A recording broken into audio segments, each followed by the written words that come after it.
السلام علیکم دوستو، کیسے ہیں آپ سب لوگ؟ امید ہے آپ سب لوگ خیریت سے ہوں گے۔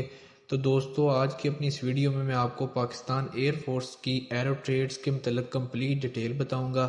ایرو ٹریڈز کی ٹریننگ کدھر ہوتی ہے، ان کی ٹریننگ کتنے منتھ کی ہوتی ہے، ان کو ٹریننگ کے دوران کتنی سیلری پرووائڈ کی جاتی ہے، ٹریننگ کے بعد پاس آؤٹ ہونے کے بعد ان کی سٹارٹنگ سیلری کتنی سٹارٹ ہوتی ہے، ان کی پوسٹنگ کدھر کدھر ہو سکتی ہے، ان کی ڈیوٹی آف نیچر کیا ہے، یہ کس قسم کا کام کرتے ہیں، ان کی پروموشن کرائٹیری کے متعلق آپ کو بتاؤں گا، اور اس کے ساتھ ساتھ ان کو جتنی بھی میڈیکل فیسلٹیز اور جتنے بھی ادر بینیفٹس ہیں ان سبھی کی اس ویڈیو میں آپ کو ڈیٹیل بتاؤں گا۔ تو دوستو، سب سے پہلے بات کر لیں ٹریننگ کی۔ جب آپ پاکستان ایئر فورس میں ایرو ٹریڈز بھرتی ہو جاتے ہیں تو آپ کو ٹریننگ کے لیے بلایا جاتا ہے کوہارٹ۔ کوہارٹ میں آپ کی 6 منتھ کی بیسک ٹریننگ ہوتی ہے۔ اسی بیسک ٹریننگ میں آپ کی آگے فردر آپ کو برانچز مل جاتی ہیں، جو ایرو ٹریڈز کی برانچیں، ایرو ٹیکنیشینز، ایرو سپورٹرز، یہ 2 برانچوں میں آگے آپ کو تقسیم کر دیا جاتا ہے ٹریننگ کے دوران۔ تو آگے چل کے ہم ان کا ایرو سپورٹرز اور ایرو ٹیکنیشینز کے نیچر آف ڈیوٹی کے بارے میں بھی بات کریں گے، لیکن پہلے ان کی ٹریننگ کی بات کر لیں۔ تو 6 ماہ کی ان کی ٹریننگ ہوتی ہے۔ ٹریننگ 6 ماہ کی کوہارٹ سے حاصل کرنے کے بعد ان کو کراچی بھیج دیا جاتا ہے اپنی نیکسٹ فردر ٹریننگ کے لیے۔ تو کراچی ان کو کرنگی ایئر بیس میں 1.5 سال کی ٹیکنیکل ٹریننگ دی جاتی ہے۔ تو ان کا جو ٹوٹل ٹریننگ کا ڈیوریشن ہے وہ 2 سال ہے۔ 6 ماہ کی یہ بیسک ٹریننگ حاصل کرتے ہیں کوہارٹ سے، اس کے بعد 1.5 سال کی یہ ٹیکنیکل ٹریننگ حاصل کرتے ہیں کرنگی ایئر بیس کراچی سے۔ تو اس کے بعد دوستو، اگر ہم بات کر لیں پوسٹنگ کی، ان کی پوسٹنگ کس جگہ ہوتی ہے، تو دوستو جب یہ پاس آؤٹ ہو جاتے ہیں تو ان کی آل اوور پاکستان کہیں بھی پوسٹنگ کی جا سکتی ہے۔ بلوچستان میں ان کی ڈیفرنٹ ایئر بیسز بنی ہوئی ہیں، کراچی میں ان کی ڈیفرنٹ ایئر بیسز بنی ہوئی ہیں، مسرور بیس، فیصل بیس، یہ کراچی میں ہیں۔ اس کے علاوہ ان کی پنجاب میں بھی ڈیفرنٹ بیسز بنی ہوئی ہیں، ادھر بھی آپ کی پوسٹنگ کی جا سکتی ہے۔ تو اگر دوستو سیلری کی بات کر لی جائے تو ٹریننگ کے دوران ان کو 25,000 پلس سیلری دی جاتی ہے، 25,000 ان کی سیلری ہوتی ہے۔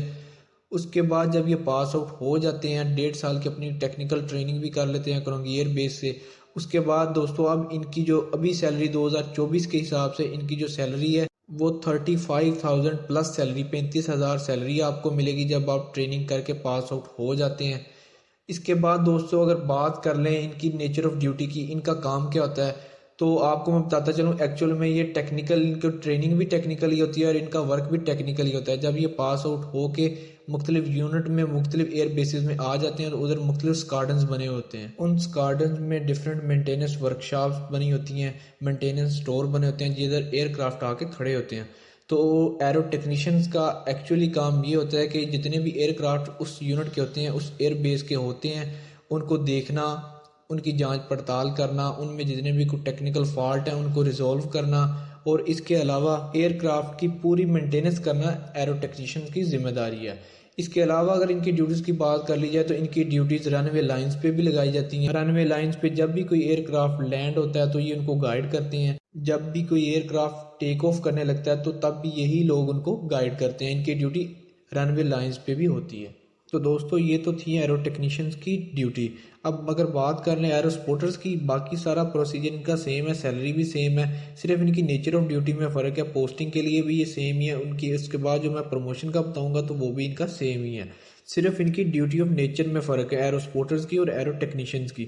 تو اگر ابھی ہم بات کر لیں ایرو سپورٹرز کی، تو ایرو سپورٹرز کی ایکچول میں ڈیوٹی ریڈارز پہ ہوتی ہے، کمیونیکیشن، جتنے بھی ایئر فورس کے فضا میں مشقیں کر رہے ہوتے ہیں ایئر کرافٹ، ان کے ساتھ کمیونیکیشن کرنا، وائرلیس پہ ریڈارز کے ساتھ ان کی ڈیوٹی ہوتی ہے۔ اس کے بعد آئی ٹی رومز میں بھی ان کی ڈیوٹی ہوتی ہے۔ ان کی جو ایکچول ڈیوٹی ہے وہ کمیونیکیشن کرنا ہے، رابطہ کرنا ہے، جتنے بھی ایئر کرافٹ ہیں، جتنے بھی ان کے پائلٹس ہوں گے، ان کے ساتھ وائرلیس کے ساتھ کمیونیکیشن کرنا، ریڈاروں کے ساتھ، ان کے ساتھ کمیونیکیشن میں ان کے ساتھ اٹیچ رہنا ان کی ایکچول ڈیوٹی ہے۔ اب ہم بات کر لیں اگر ان کی پروموشن کرائٹیریا کی، ان کی پروموشن کب ہوتی ہے، کیسے ہوتی ہے، تو دوستو جب آپ پاکستان ایئر فورس میں بھرتی ہو جاتے ہیں تو سب سے پہلے جو آپ کو رینک ملتا ہے جونیئر ٹیکنیشین کا رینک ملتا ہے۔ جونیئر ٹیکنیشین کے بعد آپ کارپورل ٹیکنیشین بن جاتے ہیں، آپ کے شولڈرز پہ 2 سٹرائپس ہو جاتی ہیں۔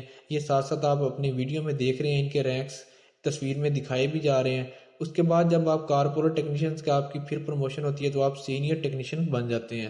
اس کے بعد آپ چیف ٹیکنیشین بن جاتے ہیں، آپ کی شولڈر پہ 3 سٹرائپ اور ایک چاندار آ جاتا ہے۔ اس کے بعد جو جی سی او رینک میں سب سے پہلا رینک آپ کو ملتا ہے وہ اسسٹنٹ وارنٹ آفیسر کا۔ اسسٹنٹ وارنٹ آفیسر کے بعد آپ کی نیکسٹ پروموشن وارنٹ آفیسر کی ہوتی ہے۔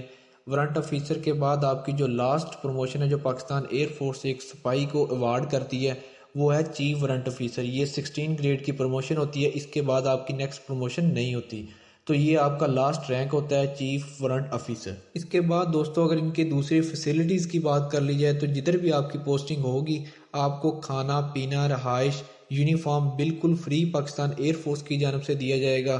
اس کے بعد آپ کی جدھر بھی پوسٹنگ ہوگی آپ کو ادھر اپنی فیملی کے لیے ایئر فورس کی کوارٹرز ملیں گے۔ اس کے بعد ان کا میڈیکل، فیملی میڈیکل اور ان کے پیرنٹس کا میڈیکل بالکل فری ہے۔ آپ کسی بھی ہاسپٹل، ایئر فورس کے ہاسپٹل سے یا کمبائنڈ ملٹری ہاسپٹل سے اپنی فیملی کا، اپنے پیرنٹس کا فری میڈیکل کروا سکتے ہیں۔ تو دوستو یہ تھی ویڈیو پاکستان ایئر فورس کے ایرو ٹریڈز کے متعلق، جس میں میں نے آپ کو کمپلیٹ ڈیٹیل بتا دی ہے۔ اس کے علاوہ بھی اگر آپ کا کسی قسم کا کوئی بھی سوال ہے تو آپ کمنٹ سیکشن میں پوچھ سکتے ہیں۔ تو دوستو اگر ویڈیو پسند آئی ہو تو ویڈیو کو لازمی لائک کریں، دوستوں کے ساتھ شیئر کریں اور ویڈیو کو لازمی سبسکرائب کر لیں تاکہ اس طرح کی آنے والی نئی جابز کے حوالے سے انفارمیشن اور ڈیلی اپڈیٹس آپ تک پہنچتی رہیں۔